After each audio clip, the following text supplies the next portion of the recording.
जय जय जय जय भीम। जय जय जय जय भीम। जय भीम नमो बुद्धाय। हम आप सबके भाई सिंगर पवन परवाना और आज 6 दिसंबर बाबा साहब भीमराव अंबेडकर जी के पुण्यतिथि पर कोट कोट नमन करता हूँ। आज पूरा भारत रोता है और कहता है क्या? जय भीम।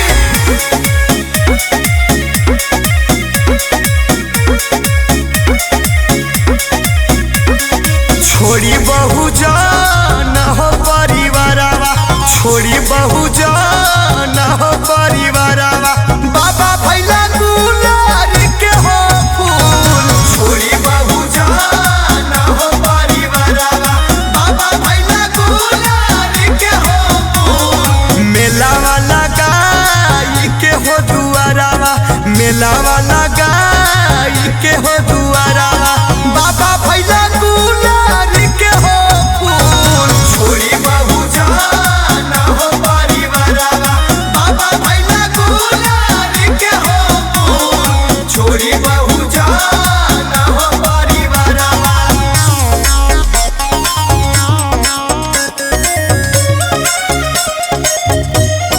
जय भीम।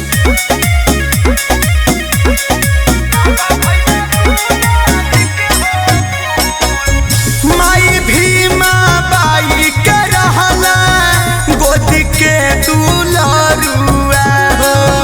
गोदी के दुलारुआ ए बाबा, गोदी के दुलारुआ हो।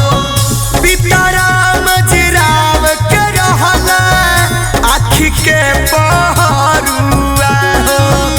आँखी के पहरुआ ए बाबा, आँखी के पहरुआ हो। माई भीमा बाई के रहला गोद के दुलरुआ हो। पिताराम जिराव के रहला आँखी के पहरुआ हो।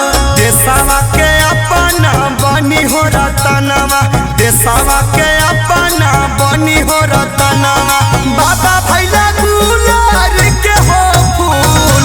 छोड़ी बहु जान हो परिवारवा, बाबा भैला गुलार के हो फूल। छोड़ी बहु जान हो परिवारवा।